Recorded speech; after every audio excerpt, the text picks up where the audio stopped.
ഗണപതയേ നമഃ. ഓം സം സരസ്വത്യൈ നമഃ. ഗുരുർബ്രഹ്മാ ഗുരുർവിഷ്ണു ഗുരുർദേവോ മഹേശ്വര. ഗുരു സാക്ഷാത് പരം ബ്രഹ്മ തസ്മൈ ശ്രീ ഗുരവേ നമഃ.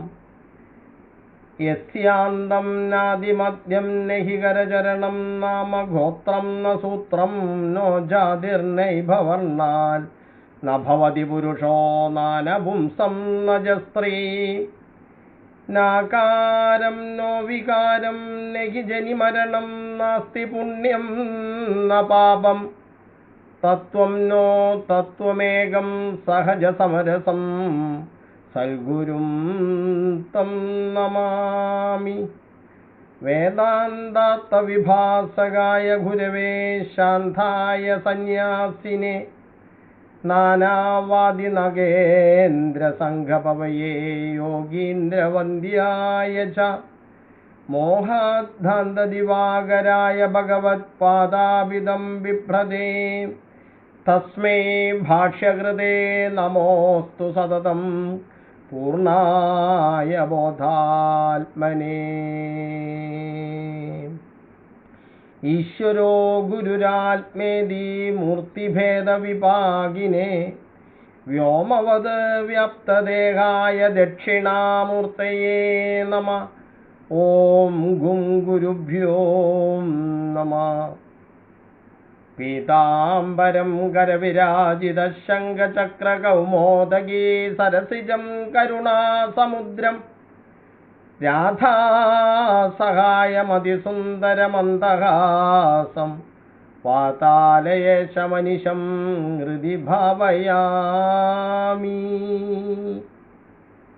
കൃഷ്ണം ഭാസുൽ കിരീടാംഗദവലയകലാകൽപഹാരോദരാംഗ്രീം ശ്രേണീഭൂതം സ്വവയോ മണിമകരമഹാകുണ്ഠലാമണ്ഡിതാസ്യം ഹസ്തോദ്യശങ്കചക്രാംബുജഗതമമലം പ്രീതകൗശേയവാസം വിദ്യുൽഭാസം കനകസദൃശം പത്മസംസ്ഥം നമാമി.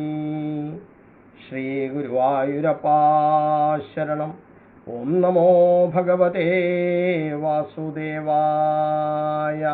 ഹരി ഓം. എല്ലാ സജ്ജനങ്ങൾക്കും നമസ്കാരം.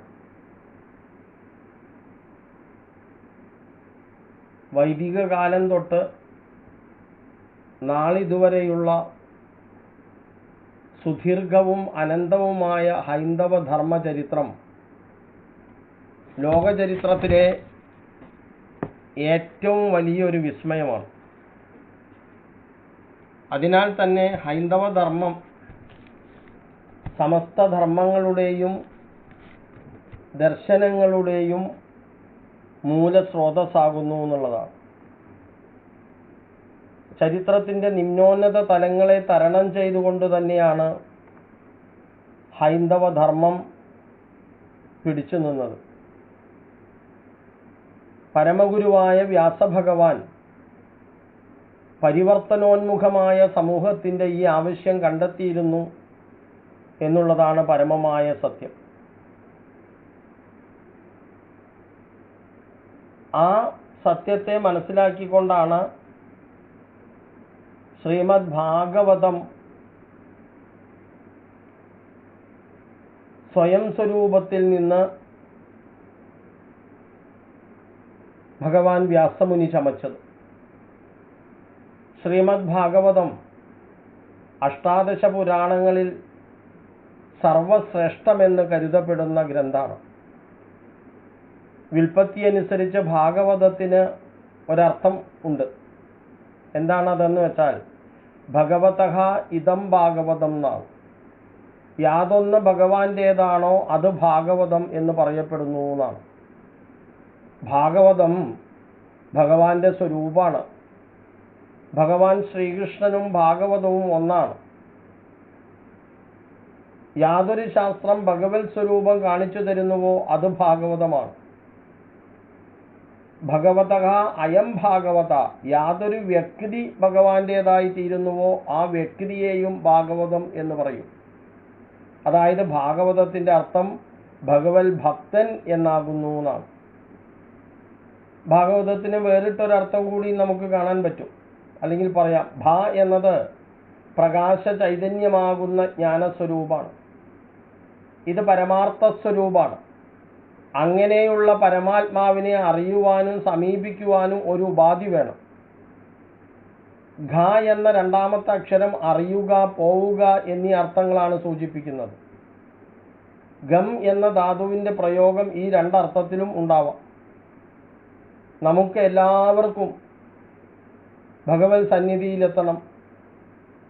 ഭഗവാൻ നമ്മുടെ തത്സ്വരൂപമാണെങ്കിലും നാം ഭഗവാനിൽ നിന്നും വളരെ അകലെയാണ്. അതിൻ്റെ ഇടയിൽ വന്നുപെട്ടിരിക്കുന്ന ഒരവസ്ഥയുണ്ട്. ഏതാണ് അവസ്ഥ? സംസാര സാഗരം. നാം ഇക്കരെയാണ്, ഭഗവാൻ അക്കരെയാണ്. ഇതിൻ്റെ ഇടയിൽ വിശാലമായൊരു സമുദ്രം. അതിനെ തരണം ചെയ്യാൻ ഒരു തോണി വേണം. ഇതിനെ തരണി എന്ന് പറയും. അങ്ങനെ ഭ ഭഗവാൻ, ഘ അറിയുക അല്ലെങ്കിൽ എത്തുക, ത തരണി തോണി എന്നീ അർത്ഥങ്ങൾ സിദ്ധിക്കും. മധ്യത്തിൽ വ എന്ന അക്ഷരം കിടക്കുന്നുണ്ട്.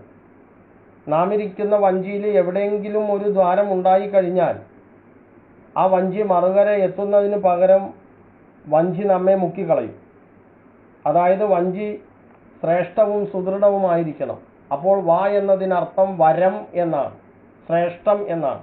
അങ്ങനെ ഭാഗവതം എന്നതിൻ്റെ അർത്ഥം എന്തായിത്തീരുന്നു? ഭഗവാന്റെ സന്നിധിയിലേക്ക് നമ്മെ എത്തിക്കുന്ന ശ്രേഷ്ഠമായ തോണി എന്ന് പറയാം. ചുരുക്കത്തിൽ ഭഗവാനും ഭക്തനും ഭാഗവതം തന്നെയാണ്. നമുക്ക് ഭക്തരാവണം, ഭഗവാനിൽ ലയിക്കണം, അതിനൊരു ഉപാധി വേണം. അത് ഭാഗവതമാണ്. ശ്രീമദ് ഭാഗവതം ബൃഹത്തായൊരു ശ്രേഷ്ഠ ഗ്രന്ഥമാണ്. അതിൻ്റെ ഭാഷ്യം രചിച്ചുകൊണ്ടിരിക്കെ മഹാജ്ഞാനിയായ ശ്രീധരാചാര്യര് ശ്രീധരീയത്തിൽ പറയുന്നൊരു കാര്യമുണ്ട്. കാഹം മന്ദമതിക്ക ഇതം മന്ഥനം ക്ഷീരവാരിധേന്ന്. അല്പബുദ്ധിയായ ഞാനെവിടെ? പാൽക്കടലാകുന്ന ഭാഗവത മഥനം എവിടെയെന്ന്. ഭാഗവതത്തെ അത്ര പെട്ടെന്നൊന്നും അത്ര നിസാരമായിട്ടൊന്നും വ്യാഖ്യാനിക്കാൻ കഴിയില്ല.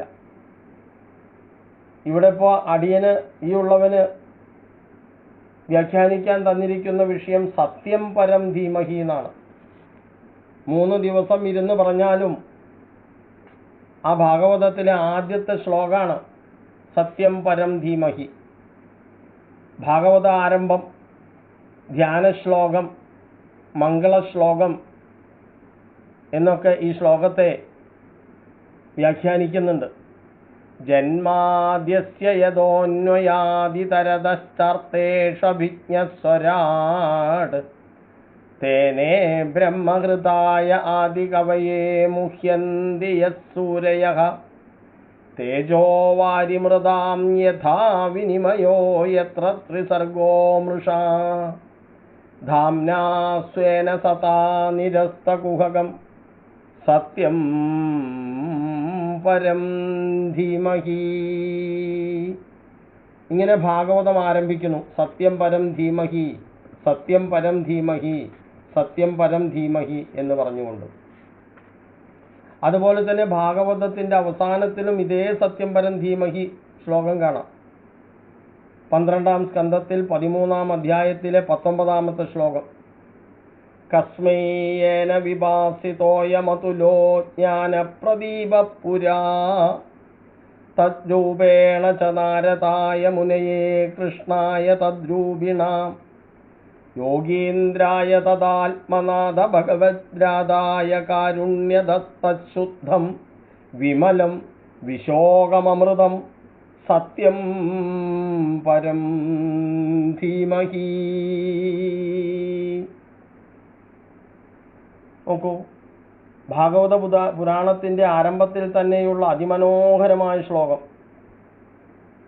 ഈ ശ്ലോകത്തെക്കുറിച്ച് മാത്രം വേദാന്ത കാര്യങ്ങൾ പറഞ്ഞിരിക്കുകയാണെങ്കിൽ ഒരു സപ്താഹ ദിനം, 7 ദിവസങ്ങൾ അതിന് മതിയാവുകയില്ല. ഈ ഒരു ശ്ലോകത്തിൻ്റെ വ്യാഖ്യാനമാണ് ഈ ഭാഗവതം എന്ന സമ്പൂർണ്ണ ഗ്രന്ഥം. ഇതിൽ നിന്നും വേറിട്ടൊരു ഭാഷ്യം ഭാഗവതത്തിൽ കാണാൻ പറ്റില്ല. ആ ഒന്നാമത്തെ ശ്ലോകത്തിൽ തന്നെ സത്യം പരം ധീമഹി എന്ന് പറഞ്ഞിരിക്കുന്നു. കേൾക്കുമ്പോൾ തന്നെ ഗായത്രി മന്ത്രം ഓർമ്മ വരുന്നു. ഗായത്രി മന്ത്രം സർവവേദങ്ങളുടെയും സാരമാണ്. ശ്രീമദ് ഭാഗവതവും വൈദികമാണ്. ഇതിൽ വേദശാസ്ത്രത്തിൻ്റെ സാരം, അതായത് ഗായത്രിയുടെ വേദത്തിൻ്റെ രഹസ്യം പറഞ്ഞിരിക്കുന്നു എന്നുള്ളതാ സത്യം. ധീമഹി എന്നതിനർത്ഥം എന്താ? നാം ധ്യാനിക്കുന്നു എന്നാണ്. ആരെയാണ് ധ്യാനിക്കുന്നത്? പരമമായ സത്യത്തെ. കൃഷ്ണം ധീമഹി എന്നല്ല പറഞ്ഞത്. ഒരു പ്രത്യേക നാമം എടുത്തു പറയുകയല്ല വ്യാസൻ ഭാഗവതത്തിൽ ചെയ്തത്. പരമമായ സത്യം, ആ പരമമായ സത്യത്തെ ഞങ്ങളിതാ നമസ്കരിക്കുന്നു എന്നാണ്. ഏതാണ് ഈ പരമമായ സത്യം? പരമാത്മാവ്. മൂന്ന് കാലത്തിലും ഉള്ളതും കാണപ്പെടുന്നതും കേൾക്കുന്നതുമായ സകലത്തെയും അതിക്രമിച്ചിരിക്കുന്നതാണ് ബ്രഹ്മം. ആ ബ്രഹ്മസ്വരൂപത്തെയാണ് ഇവിടെ സത്യം പരം ധീമഹി എന്നുള്ളത് കൊണ്ട് വ്യാഖ്യാനിച്ചിരിക്കുന്നത്.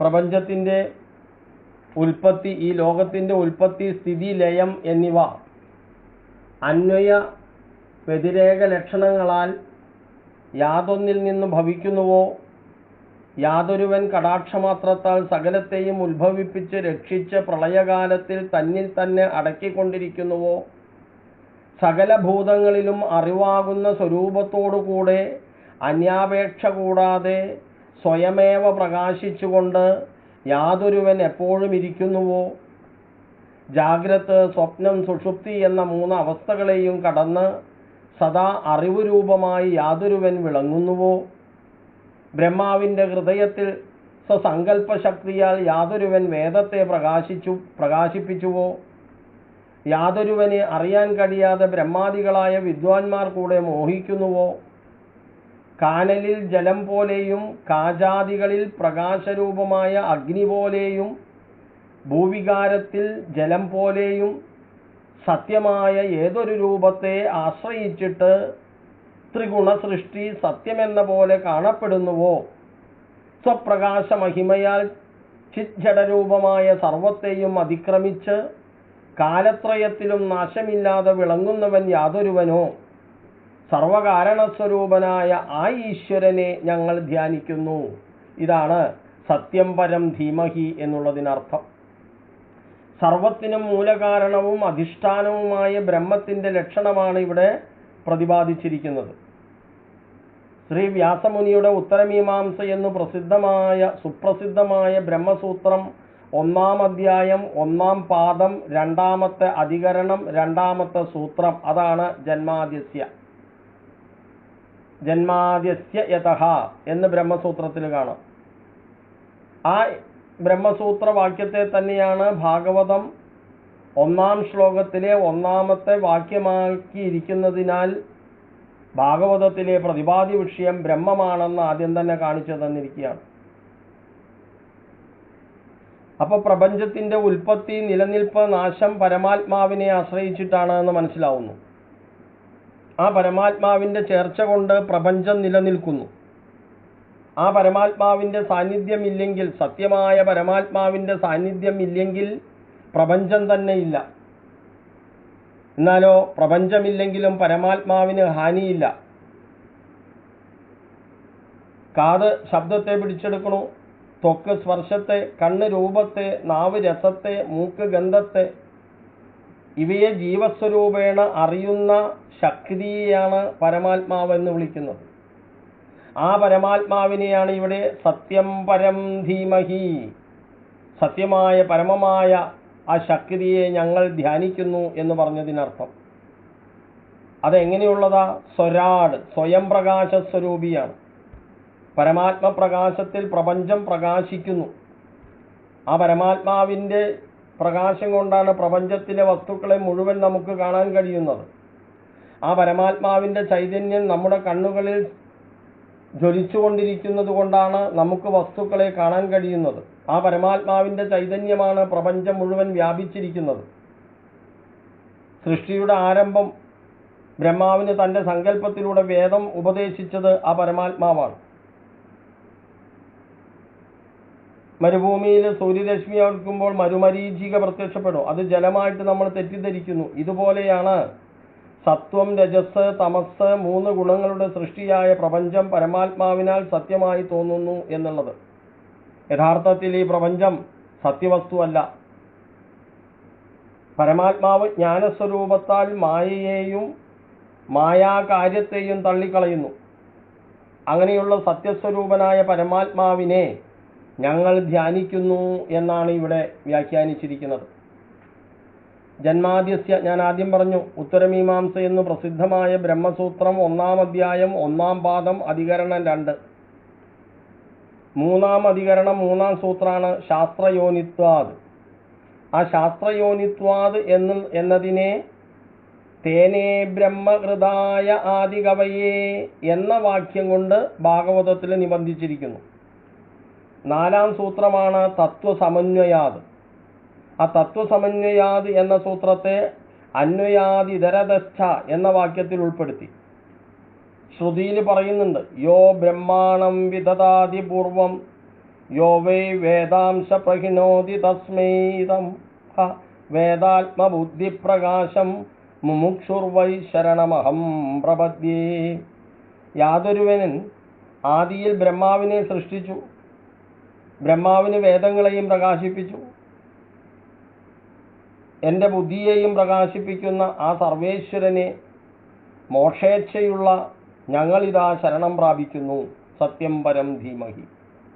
വേദം ബ്രഹ്മഹൃദയത്തിൽ പ്രകാശിപ്പിച്ചത് ഭഗവാനാണ്.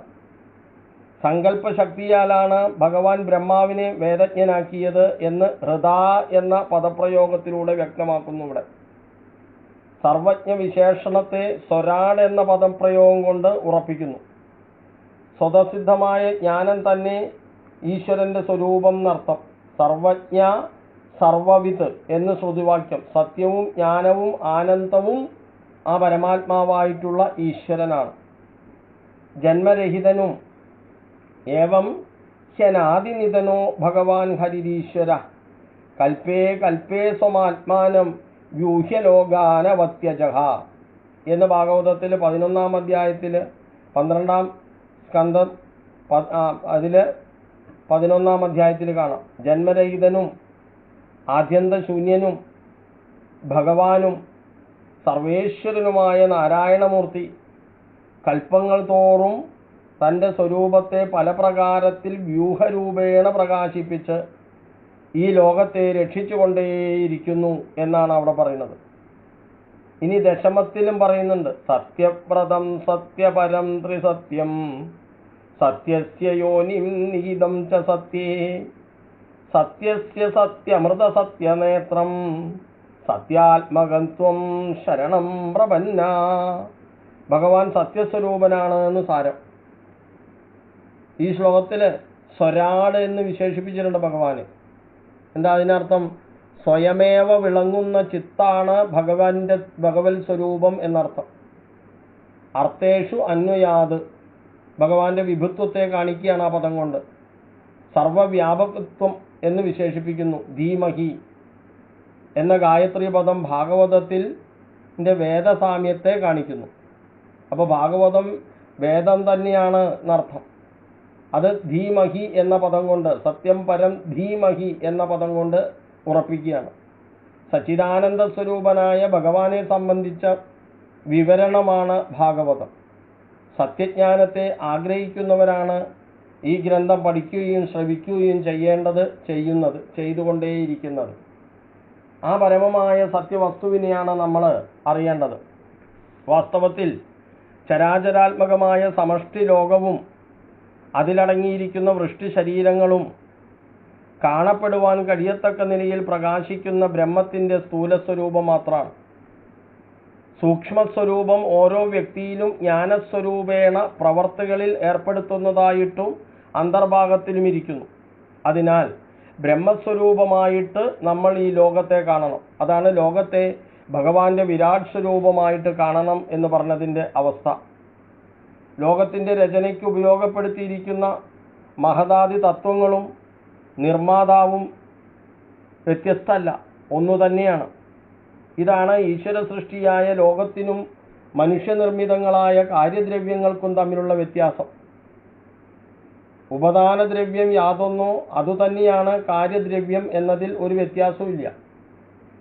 ഈ ന്യായപ്രകാരം വസ്ത്രത്തെ നൂലായിട്ടും ആഭരണത്തെ സ്വർണമായിട്ടും കാണുന്നത് പോലെ ലോകത്തെ ബ്രഹ്മസ്വരൂപമായിട്ടും കാണുന്നുവെങ്കിൽ അതിനെ സത്യദർശനം എന്ന് പറയാം. വസ്ത്ര ആഭരണങ്ങളെ നൂലായിട്ടും സ്വർണമായിട്ടും കാണുക എന്ന് വെച്ചാൽ നാമരൂപങ്ങളെ ഉപേക്ഷിക്കുക എന്ന് സാരം. ഒരു വസ്ത്രത്തിൽ നിന്ന് നൂലെല്ലാം നമ്മൾ പെയ്ത് മാറ്റിയെടുത്താൽ പിന്നെ അവിടെ സാരിയില്ല, ചോളിയില്ല, ചുരിദാറില്ല, അവിടെ നൂല് മാത്രമേ ഉള്ളൂ. ആ നാമം അവിടെ പോയി. നാമരൂപങ്ങൾ നൂലിലും സ്വർണത്തിലും കൽപ്പിക്കപ്പെട്ടവയാണ്. വികാരം മാത്രമാണ് അവയുടെ സ്വരൂപം. അതിനാൽ അവയ്ക്ക് നാശമുണ്ട്. എന്നാൽ കാരണദ്രവ്യത്തിനോ നാശമില്ല, സത്യമാണ്. ഇതുപോലെ വൃഷ്ടി ശരീരവും ലോകവും വികാരാത്മകമായ നാമരൂപങ്ങളുടെ സമുദായമാണ്. അവ നശിക്കും. സൂര്യരശ്മി തട്ടി ചൂട് അധികരിച്ച മണലിൽ നിന്നും പൊങ്ങുന്ന ആവിയെ ദൂരെ നിന്ന് നോക്കുമ്പോൾ വെള്ളമാണെന്ന് തോന്നും. അന്ധകാരമുള്ളപ്പോൾ ജലത്തെ സ്ഥലമെന്ന് കരുതും. മൃണ്മയമായ കാജം മുതലായതിനെ ജലമെന്ന് വിചാരിക്കും. മരക്കുറ്റിയെ മനുഷ്യനാണെന്ന് വിചാരിച്ച് ഭയപ്പെടും. കയറിനെ പാമ്പാണെന്ന് കരുതും. ഇതെല്ലാം ഭ്രാന്തിജ്ഞാനത്തിന് ഉദാഹരണങ്ങളാണ്. അതാണ് തേജോവാരി മൃതാം യഥാ വിനിമയോ യത്ര ത്രിസർഗോ മൃഷാ എന്ന പദം കൊണ്ട് സൂചിപ്പിച്ചത്. ഇതുപോലെ യഥാർത്ഥമായ ബ്രഹ്മത്തെ തന്മയമായി കാണാതെ നാമരൂപാത്മകമായിട്ട് കാണുന്നതിനാൽ ജീവലോക സംസ്കൃതിയെ ജനനമരണരൂപമായ അവധിയില്ലാത്ത ദുഃഖത്തെ അനുഭവിക്കാൻ ഇടവരുന്നു. ഈ ദുഃഖം നശിക്കണമെങ്കിൽ ബ്രഹ്മസ്വരൂപമായിട്ട് തന്നെ വൃഷ്ടിയെയും സമഷ്ടിയെയും കാണണം. സ്ഥൂലമായ ലോകം ബ്രഹ്മമെന്നുള്ള ഭാവന ദൃഢപ്പെടുമ്പോൾ സൂക്ഷ്മമായ ജ്ഞാനം പ്രകാശിക്കും. ഞാൻ പറഞ്ഞത് മനസ്സിലാവുന്നുണ്ടല്ലോ എല്ലാവർക്കും? വേദാന്താണ് ഈ ശ്ലോകം, അതുകൊണ്ട് വേദാന്തേ പറയാനും പറ്റുള്ളൂ. ആ ജ്ഞാനസ്വരൂപ ബ്രഹ്മത്തിൽ സ്ഥൂലപ്രപഞ്ചവും വൃഷ്ടി ശരീരവും ലയിച്ച് സച്ചിദാനന്ദ ബ്രഹ്മാനുഭവം ഉണ്ടാകും.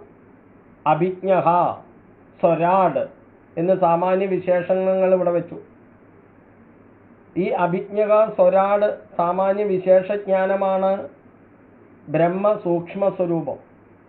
അത് താനെ തന്നെ പ്രകാശിക്കുന്നതാണ് എന്ന് ആ പദം കൊണ്ട് കാണിച്ചു തന്നു.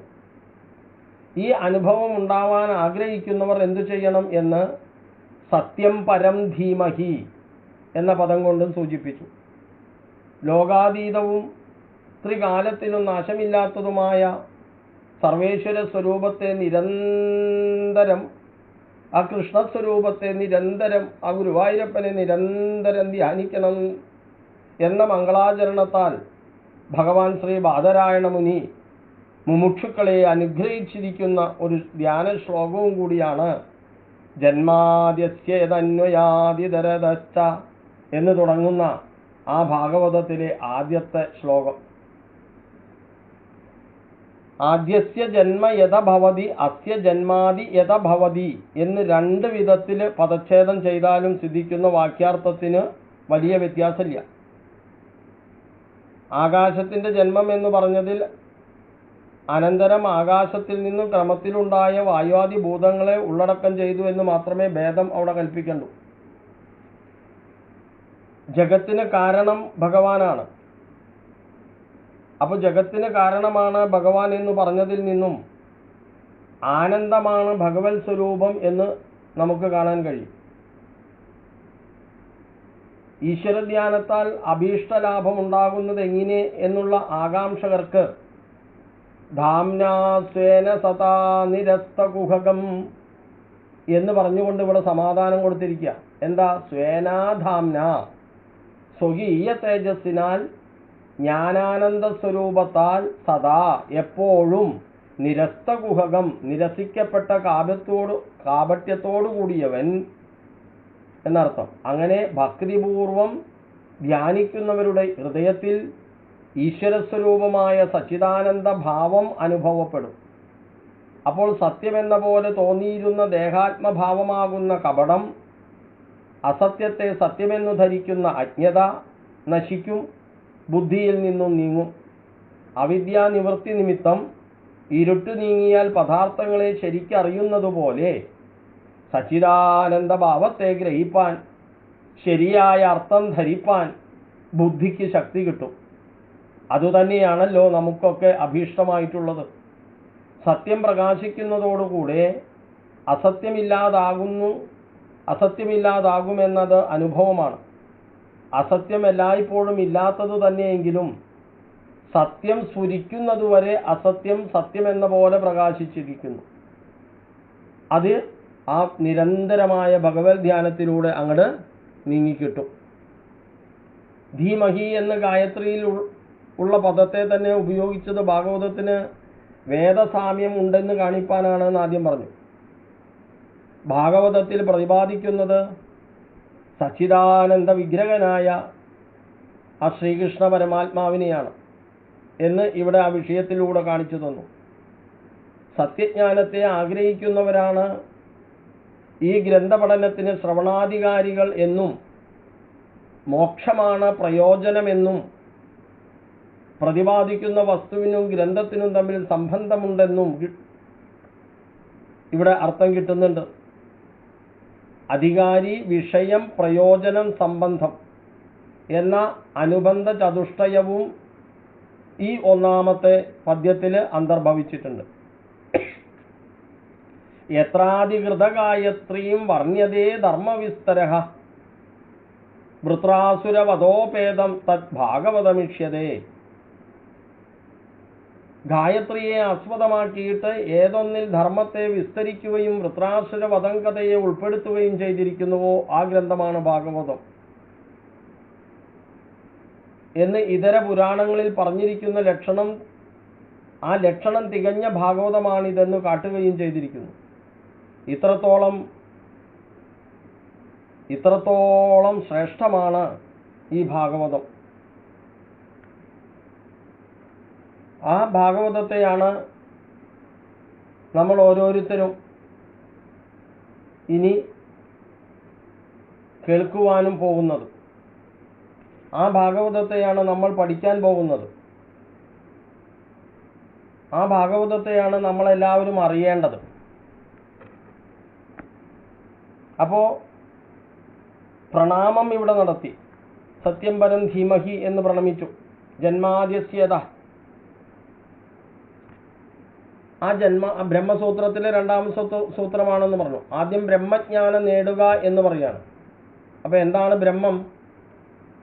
സമസ്ത ലോകത്തിൻ്റെയും ഉൽപ്പത്തിയും നിലനിൽപ്പും ലയവും യാതൊന്നിൽ നിന്ന് ഭവിക്കുന്നുവോ അതാണ് ബ്രഹ്മം. നാം ആ പരമമായ സത്യത്തെ ധ്യാനിക്കുകയാണ്. അർത്ഥേഷു അഭിജ്ഞസ്വരാട്, അഭിജ്ഞ ചൈതന്യ സ്വരൂപം, അത് സത്യചൈതന്യ സ്വരൂപമാണ്. അത് തന്നെയാണ് ജഗത് കാരണം. പരമാത്മാവാണ് ജഗത്തിന് കാരണമായിട്ടുള്ളത്. ജഗത് കാരണം ഒരിക്കലും അസത്യമാവാൻ സാധ്യമല്ല. അത് യഥാർത്ഥ സത്തയുടെ സ്വരൂപമാണ്. അഭിജ്ഞ എന്നതിൽ നിന്ന് ചൈതന്യമെന്ന് മനസ്സിലാക്കണം. സ്വരാട് എന്നതിൽ നിന്നും അത് ചൈതന്യ സ്വരൂപമാണെന്നും മറ്റൊരു കാരണത്താലും ചൈതന്യം ഉണ്ടാവുകയില്ലെന്നും നാം മനസ്സിലാക്കണം. അന്വയാത്, ലോകം മുഴുവൻ അതിൻ്റെ സത്ത വ്യാപിച്ചിരിക്കുന്നു, എന്നാൽ അതിൽ ലോകമൊട്ടില്ലതാനും ലോകത്തിലുള്ള സർവത്തിലും വ്യാപിച്ചു കിടക്കുന്നു എങ്കിലും അത് ലോകത്തിൻ്റേതിൽ നിന്നും ഭിന്നമായ ലക്ഷണത്തോടു കൂടിയതാണ് എന്ന് പറഞ്ഞിരിക്കുന്നു. തേനേ ബ്രഹ്മഹൃദായ ആദികവയെ മുഹ്യന്തിയ സൂരയഃ. ആദികവി ബ്രഹ്മം, ആദിയിൽ ബ്രഹ്മാവിൻ്റെ ഹൃദയത്തിൽ സങ്കല്പത്താൽ വേദങ്ങളെ പ്രകാശിപ്പിച്ചവൻ. മിഥ്യയായ ലോകത്തെ സത്യമെന്ന പോലെ ദൃശ്യമാക്കുന്നത് ഏതൊരു സത്യം കാരണമാണോ അങ്ങനെയുള്ള സത്യമാണത്. എങ്ങനെയുള്ള സത്യം? തേജോ വാരിമൃതാം യഥാ വിനിമയോ യത്ര ത്രിസർഗോ മൃഷാ. മരുഭൂമിയിൽ കാനൽ ജലം കാണപ്പെടുന്നു. സൂര്യകിരണങ്ങൾ മണൽപ്പരപ്പിൽ ജ്വലിച്ചു നിൽക്കുമ്പോൾ അവയിൽ ജലത്തിൻ്റെ പ്രതീതി ഉണ്ടാവുന്നു. വാസ്തവത്തിൽ അവിടെ എന്താണുള്ളത്? മണൽപ്പരപ്പും വെട്ടിത്തുളങ്ങുന്ന സൂര്യകിരണങ്ങളും മാത്രമേ അവിടെയുള്ളൂ. എന്നാൽ അവിടെ കാണപ്പെടുന്നത് എന്താ? ജലഭ്രാന്തിയാണ്. മൂടൽമഞ്ഞുള്ള സ്ഥലത്തേക്ക് നമ്മൾ യാത്ര പോവുകയാണെങ്കിൽ, ഇപ്പോൾ കൊടൈക്കനാലിലേക്കൊക്കെ പോവുകയാണെങ്കിൽ നമ്മളുടെ മുമ്പിൽ ഒരു കർട്ടൻ ഇട്ടതുപോലെയാണ് മുമ്പിൽ തെളിയുക. പക്ഷെ അതിൻ്റെ അടുത്തേക്ക് എത്തും തോറും ആ മൂടൽമഞ്ഞ് അവിടുന്ന് മാറി മാറി പോവും. ഇതാണ് മരുമരീചിക സങ്കല്പം. അതെന്തുകൊണ്ടുണ്ടാവുന്നു? മായ കൊണ്ടുണ്ടാവുന്നു. അപ്പോൾ ആ ഭഗവാന്റെ മായ, ആ മായയുടെ ആവരണ വിക്ഷേപണ ശക്തികൾ നമ്മളിൽ നിന്ന് മാറിപ്പോകണം എന്നുണ്ടെങ്കിൽ സത്യമായ പരമമായ ആ ബ്രഹ്മത്തെ തന്നെ, ആ സാക്ഷാൽ ശ്രീ ഗുരുവായൂരപ്പനെ തന്നെ സദാ സദാ സദാ സേവ്യം, സദാസമയത്തും സേവിച്ചുകൊണ്ടേയിരിക്കണം എന്നർത്ഥം. അങ്ങനെ സേവിക്കാനായിട്ടാണ്, അങ്ങനെ ധ്യാനിക്കാനായിട്ടാണ് ഈ ആദ്യത്തെ ശ്ലോകത്തിലൂടെ ഭാഗവതം നമ്മെ പഠിപ്പിക്കുന്നത്. ദുര്യോധനന് സ്ഥലഭ്രാന്തി ഉണ്ടായി അല്ലേ? അതൊരു ഭ്രാന്തി മാത്രമാണ്. അതുകൊണ്ടാണ് അവിടെ വീണുപോയത്. അതുകൊണ്ടാണ് ആ കൊട്ടാരത്തിൽ സ്ഫടികം പതിച്ച ദിക്കിൽ ജലമുള്ളതുപോലെ തോന്നി. അതുകൊണ്ട് അവൻ ഉടുവസ്ത്രവും ഉയർത്തിപ്പിടിച്ച് നടക്കുന്നു. എന്നാൽ അവിടെ വെള്ളം ഉണ്ടായിരുന്നോ? ഉണ്ടായിരുന്നില്ല. സ്ഫടികമാണെന്ന് ധരിച്ച ദിക്കിൽ വെള്ളമുണ്ടായിരുന്നു. നടന്നപ്പോൾ അവൻ വെള്ളത്തിൽ വീഴുകയും ചെയ്തു. അതുകൊണ്ട് മഹാഭാരത യുദ്ധമുണ്ടായി എന്നൊക്കെ നമ്മൾ കേട്ടിട്ടുണ്ട്. മണൽപ്പുറത്ത് പ്രകാശിപ്പിക്കുന്ന കിരണങ്ങളിൽ ജലമില്ല, ജലത്തിൻ്റെ പ്രതീതി മാത്രമേ ഉള്ളൂ. എന്നാൽ ലോകം, സൃഷ്ടി, ലോകം സത്യമെന്ന പോലെ കാണപ്പെടുന്നു. നമ്മളുടെ മുമ്പിൽ ലോകമുണ്ട്. ബ്രഹ്മത്തെ തന്മയമായി കാണാതെ നാമരൂപിയായി കാണുന്നു. ഇത് തോന്നലാണ്. നാം ആ പരമാത്മാവിനെ നമസ്കരിക്കുന്നതോടുകൂടി, നിരന്തരം ധ്യാനിക്കുന്നതോടുകൂടി ആ തോന്നൽ നമ്മളിൽ നിന്ന് അങ്ങോട്ട് മാറിപ്പോവും. ആ മായ നമ്മളെ വിട്ടകലും, അവിദ്യ നമ്മളെ വിട്ടകലും. യഥാർത്ഥ അജ്ഞാനം നീങ്ങുമ്പോൾ യഥാർത്ഥ ജ്ഞാനം ഉദിക്കും. അതിനെന്തേ മാർഗമുള്ളൂ? സത്യമായ പരമമായ ബ്രഹ്മത്തെ നിരന്തരം ധ്യാനിച്ചു കൊണ്ടിരിക്കുക. ഇതിൻ്റെ പൊരുളത് അത്രയേ ഉള്ളൂ. സമ്പൂർണ്ണ സൃഷ്ടിക്ക് കാരണഭൂതമായ ആ പരമാത്മാവിനെ നാം ധ്യാനിച്ചു കൊണ്ടേയിരിക്കുക. കാരണം അത് ചൈതന്യ സ്വരൂപമാണ്. ആ ഗുരുവായൂരപ്പൻ ചൈതന്യ സ്വരൂപമാണ്, ആനന്ദസ്വരൂപമാണ്. അതിൽ ഈ ലോകം ഭ്രാന്തി മാത്രമാണെങ്കിലും സത്യമെന്ന പോലെ തോന്നുന്നു. മുഹ്യന്തിയ സൂരയഃ, വലിയ വലിയ വിദ്വാൻ കൂടി മോഹിക്കുന്നു. ദാംനാ സ്വേന സദാ നിരസ്തകുഹകം, പരമാത്മാവ് സ്വസ്വരൂപത്തിൽ മായയുടെ ലാഞ്ചനം പോലുമില്ലാതെ പൂർണ്ണമുക്തനായിരിക്കുന്നു.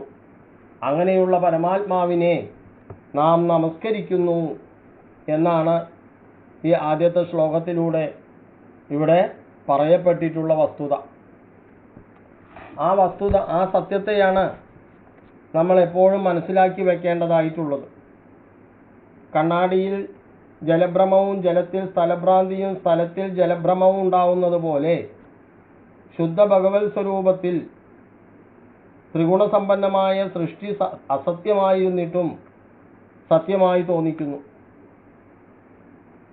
വഞ്ചനയും കാപട്യവും മായയും എല്ലാം ഉന്മൂലനം ചെയ്യാൻ സഹായിക്കുന്ന ജ്ഞാനസ്വരൂപമായ തേജസ്സിനെ, ആ പരമമായ സത്യത്തെ നമുക്ക് നിരന്തരം ധ്യാനിക്കാൻ കഴിയുമെന്നുണ്ടെങ്കിൽ, ആ പൊന്നുഗുരുവായൂരപ്പൻ്റെ പാദരേണുക്കളെ സദാ സദാ സേവിക്കാൻ നമുക്ക് കഴിയുമെങ്കിൽ ആ ഗുരുവായൂരപ്പൻ നമ്മളെ അനുഗ്രഹിക്കുക തന്നെ ചെയ്യും.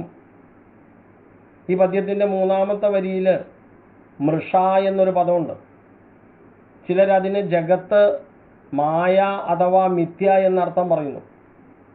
മറ്റു ചിലരാകട്ടെ അമൃഷ എന്ന് പദം പിരിച്ച് ജഗത്തിനെ, മായയെ സത്യമായി വ്യാഖ്യാനിക്കുന്നു. ചതുശ്ലോകി ഭാഗവതത്തിലുള്ള മായാസ്വരൂപ വർണ്ണനയും ഭാഗവതത്തിൽ പലയിടത്തുമുള്ള മായാ നിർവചനവും നോക്കുമ്പോൾ ജിജ്ഞാസുക്കൾ മായയെ ത്രിഗുണസമ്പന്നമായും സത്യമായും ആദ്യം കരുതുന്നതായും ഭഗവത് അനുഗ്രഹം കൊണ്ട് പിന്നീട് അത് മാറിപ്പോകുന്നതായും കാണാം. അപ്പോൾ മായ മാറിപ്പോകണമെങ്കിൽ ഭഗവത് അനുഗ്രഹം വേണം.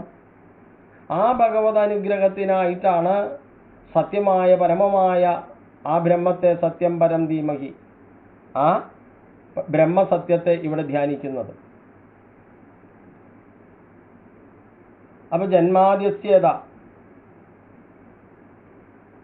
ബ്രഹ്മസൂത്രത്തിൽ പഞ്ചമി വിഭക്തി കൂടുതൽ ഉപയോഗിച്ചിട്ടുണ്ട്. മരത്തിൽ നിന്നുണ്ടാക്കിയ ജനലിൽ മരം ഉണ്ടായിരിക്കുന്നത് പോലെ ബ്രഹ്മത്തിൽ നിന്നുമുണ്ടാകുന്ന ജഗത്തിൽ ബ്രഹ്മവും വ്യാപിച്ചിരിക്കുന്നു എന്നുള്ളതാണ് സത്യം.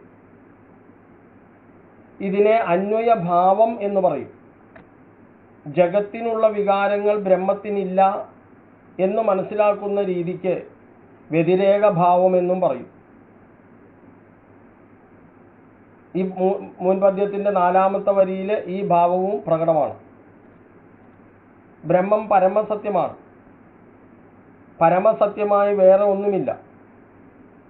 എന്നാൽ നമ്മളുടെ മുമ്പിൽ മറ്റു പലതുമാണ് സത്യമായിട്ട് നമുക്ക് കാണുന്നത്. പരമസത്യത്തിൻ്റെ അനുഭവവും ധ്യാനവും ജ്ഞാനവും പരമസത്യത്തിൻ്റെ അനുഭവം ധ്യാനവും ജ്ഞാനവും കൊണ്ടേ ഉണ്ടാവൂ. അതുകൊണ്ടാണ് സത്യമായ പരമമായ ആ ശക്തിയെ ധ്യാനിക്കുന്നു എന്ന് പറയാൻ കാരണം. സത്യം പരം ധീമഹി. യോഗിവര്യന്മാർ വൃത്തി നിരോധം കൊണ്ട് ഈ സത്യത്തെ മനസ്സിലാക്കുന്നു. അവയിൽ പതഞ്ജലി യോഗം, അഷ്ടാംഗ യോഗം ഇതൊക്കെയാണ് മുഖ്യമായിട്ടുള്ളത്. ജ്ഞാനമാർഗക്കാർ ബ്രഹ്മാകാര വൃത്തി കൊണ്ട് സ്വരൂപപ്രകാശം ഉണ്ടായിക്കൊള്ളുമെന്ന് വിശ്വസിക്കുന്നു. ഭക്തിമാർഗത്തിലൂടെ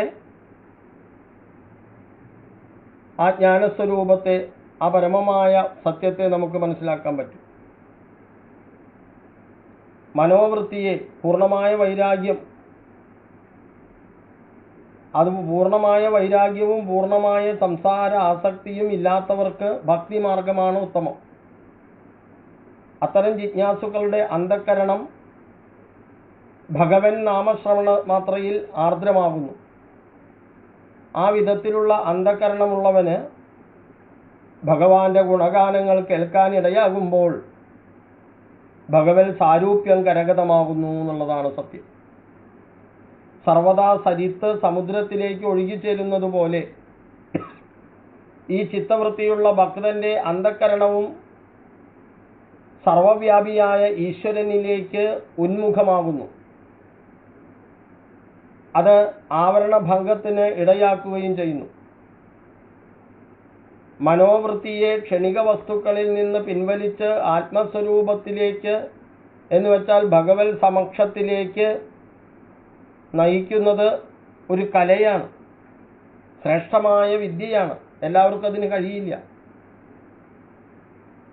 ശാന്തി കൊണ്ട് ഈ കലയിൽ അഭ്യാസം സിദ്ധിക്കുന്നു.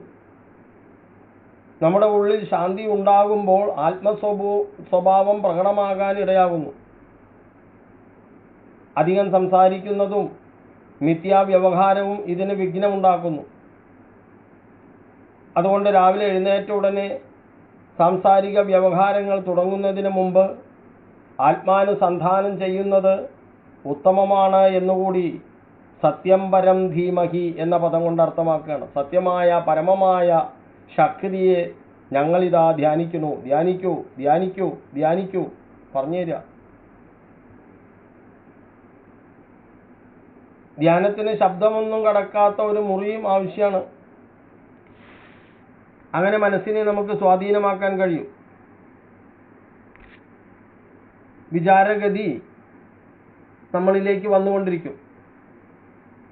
മനസ്സിൻ്റെ ഏകാഗ്രത കൊണ്ട് ധ്യാനത്തിന് ആനന്ദമുണ്ടാകുന്നു.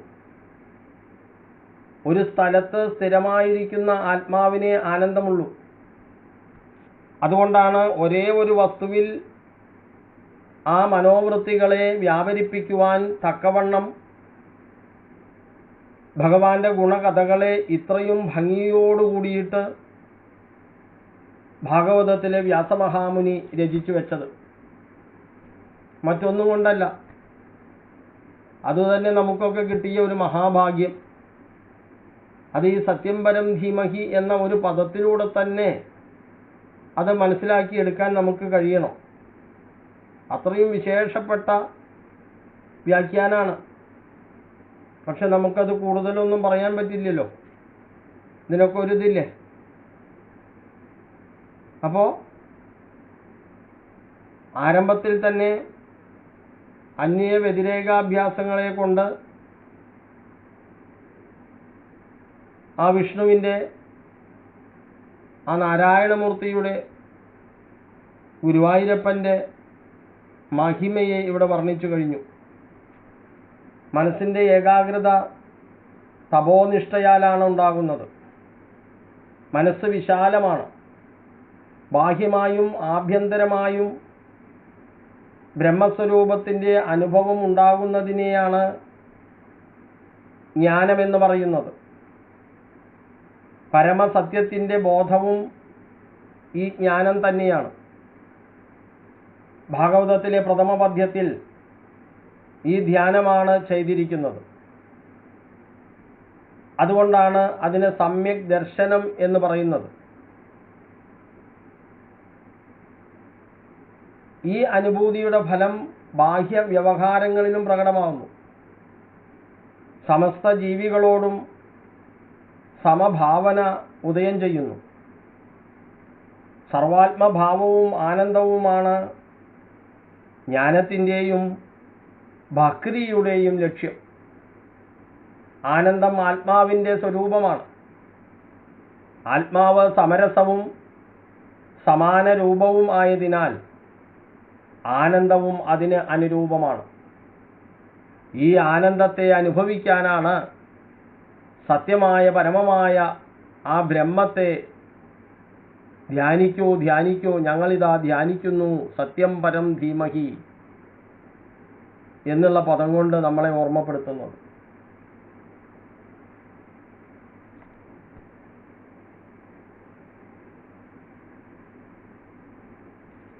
നാമരൂപങ്ങളെ അതിക്രമിച്ചിരിക്കുന്ന സർവാധിഷ്ഠാന ബ്രഹ്മത്തെ സർവസാധാരണമായിട്ട് സ്മരിച്ചു ഈ സത്യം പരം ധീമഹി എന്ന പദത്തിലൂടെ. നാമരൂപങ്ങൾക്കെല്ലാം സത്യവസ്തു അധിഷ്ഠാനമാകയാൽ ആർക്ക് ഏതേത് ഉപാസനാമൂർത്തികളെ കൽപ്പിക്കണമോ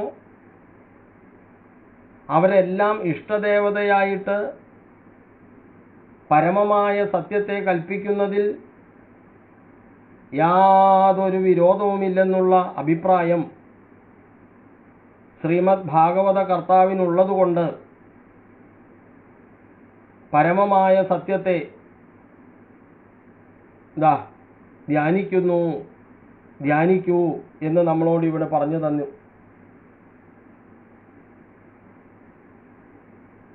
വിഷ്ണുവിൻ്റെ ഉപദേശ നിമിത്തം അറിവുണ്ടായ ദേവേന്ദ്രൻ യാതൊരുവനെ ആരാധിച്ച് സന്തോഷിപ്പിച്ചതുകൊണ്ട് സമുദ്രമഥനത്തിൽ നിന്നുണ്ടായ ആദ്യ പദാർത്ഥമായ അമൃതത്തെ പ്രാപിച്ചുവോ?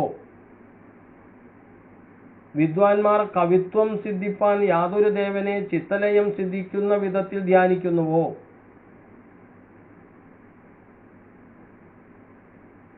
അഗ്നി, ജലം, മണ്ണ് എന്നിവയ്ക്ക് തമ്മിൽ അന്യോന്യ മാറ്റം സംഭവിക്കാത്തതുപോലെ ശോകമോഹ വിഘ്നങ്ങൾ നേരിടുകയില്ലയോ? യാതൊരുവന്റെ സ്വതസിദ്ധമായ തേജസ് കൊണ്ട് സകല വിഘ്ന സമൂഹത്തെയും നശിപ്പിക്കുന്നുവോ? ആ ഉത്കൃഷ്ടനും സത്യസ്വരൂപനുമായ ബ്രഹ്മത്തെ ഞങ്ങൾ ധ്യാനിക്കുന്നു. ഇതാണ് ഇവിടെ പറഞ്ഞിരിക്കുന്നത്, മറ്റൊന്നല്ല. അങ്ങനെ പലതരത്തിലുള്ള വ്യാഖ്യാനങ്ങൾ ഈ സത്യം പരം ധീമഹി എന്ന ഒരു പദത്തിനു തന്നെ നമുക്ക് കൽപ്പിച്ചെടുക്കാൻ പറ്റും. അത്രയും വിശേഷപ്പെട്ട ആ പദത്തെ ഈ ഒരു മണിക്കൂറിനുള്ളിൽ എന്തൊക്കെയോ പറഞ്ഞുകൊണ്ട്, എന്തൊക്കെയോ ചിന്തിപ്പിച്ചുകൊണ്ട് ഒരു പ്രഭാഷണം നടത്താനേയുള്ളവന് കഴിയും. കാര്യകാരണാത്മകമായ അന്വയ വ്യതിരേക ദൃഷ്ടിയിൽ സകലതും വ്യാപകമായി കാണുന്നു. സകലതും സത്യമാക്കി കാട്ടുന്ന ഒരു സത്യവും അതിൻ്റെ അസ്തിത്വവും ഇല്ലെങ്കിൽ യാതൊന്നിനും സത്യത സിദ്ധ്യമാവുകയില്ല. അതുകൊണ്ടാണ് ജഗത്തിന് ഉൽപ്പത്തിയും സ്ഥിതിയും ലയവും ഉണ്ടാകുന്നത്. ആ സത്യം സർവജ്ഞവും സ്വയം പ്രകാശവുമാണ്. വേദസംബന്ധം മൂലം വിദ്വാൻമാരെ പോലും മോഹാധീനരാക്കുന്ന ആ സത്യത്തിൻ്റെ സങ്കല്പം കൊണ്ട് മാത്രം ഈ ബ്രഹ്മാണ്ടം ഹൃദയത്തിൽ സൃഷ്ടിക്കപ്പെട്ടിരിക്കുന്നു. ജന്മാദ്യസ്യ യഥാന്വയാദിതരതശ്ചാർത്തേഷഭിജ്ഞസ്വരാട് തേനേ ബ്രഹ്മഹൃദായ ആദികവയേ മുഹ്യന്തി യസ്സൂരയ തേജോ വാരിമൃതാം യഥാ വിനിമയോ യത്ര ത്രിസർഗോ മൃഷാ ധാമ്നാ സ്വേന സദാ നിരസ്തകുഹകം സത്യം പരം ധീമഹി. സത്യം പരം ധീമഹി. സത്യം പരം ധീമഹി. ഈ വാക്കുകൾ ഭഗവാന്റെയും ഗുരുജനങ്ങളുടെയും പാതാരവിന്ദങ്ങളിൽ സകല സജ്ജനങ്ങളുടെയും സമക്ഷത്തിൽ സമർപ്പിക്കട്ടെ. ഈ പ്രഭാഷണം ഇവിടെ ഉപസംഹരിക്കുകയാണ്. സർവത്ര ഗോവിന്ദനാമ സങ്കീർത്തനം. ഗോവിന്ദ ഗോവിന്ദ. കായേന വാചാ മനസേന്ദ്രിയർവാ ബുദ്ധ്യാത്മനാ വാ പ്രകൃതേ സ്വഭാവാത് കരോമി യദ്യത് സകലം പരസ്മൈ നാരായണായേതി സമർപ്പയാമി. സർവം കൃഷ്ണാർപ്പണമസ്തു. ഓം നമോ ഭഗവതേ വാസുദേവായ. ഓം നമോ ഭഗവതേ വാസുദേവായ. ഓം നമോ ഭഗവതേ വാസുദേവായ.